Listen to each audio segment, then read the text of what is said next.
যদি পরকিয়া করে তার শাস্তি কি, পুরুষ যদি পরকিয়া করে কিংবা নারী পরকিয়া করে শাস্তি একই।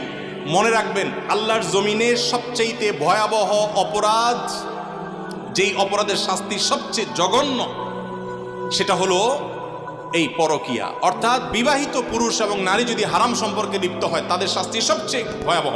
কেন শাস্তি ভয়াবহ জানেন? এক সময় আমি গত কিছুদিন আগে বাংলাদেশি এক ভাইকে থাইল্যান্ডে দেখা হয়েছে, অনেক বয়স।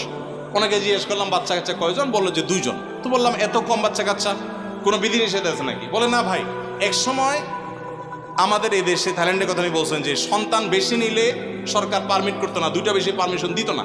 আর এখন সরকার উল্টা, বরং সন্তান বেশি নিলে আরো ভাতা দেয়।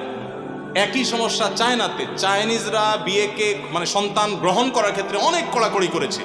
এখন বর্তমানে চাইনিজ সরকার পাগল পরা হয়ে যাচ্ছে, কারণ জেনারেশন গ্যাপ তৈরি হচ্ছে, সন্তান কেউ নিচ্ছে না। ইতালিরও একই অবস্থা। গোটা পৃথিবী আজকে সাফার করছে এইগুলোর কারণে।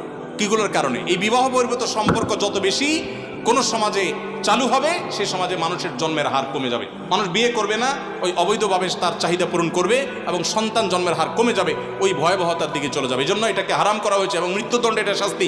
কোনো স্বামী কোনো স্ত্রী যদি পরকীয়া লিপ্ত হয়, আল্লাহর জমিনে সে সবচেয়ে বড় অপরাধী। শিরকের পর যে বড় অপরাধগুলো, তার মধ্যে থেকে একটা। অতএব এখান থেকে বেরিয়ে আসতে হবে আল্লাহর ভয়ে এবং তাদেরকে নসিহা করতে হবে। নবী সাল্লাল্লাহু আলাইহি সাল্লাম পরকীয়ায় যারা আসক্ত, বা অন্যের মানে একজন পুরুষ হয়ে নারীর প্রতি, নারী হয়ে অন্য পুরুষের প্রতি যারা আসক্ত, তাদেরকে বলেছেন তোমার স্বামীর কাছে, তোমার স্ত্রীর কাছে যা আছে, অন্য নারী বা অন্য পুরুষের কাছে একই জিনিস আছে, ভিন্ন কিছু নয়। অতএব শয়তান তোমাকে বুঝায় না তুমি ওখানে গেলে সুখ পাবা, শান্তি পাবা। অতএব এগুলো থেকে আমাদের বেরিয়ে আসতে হবে।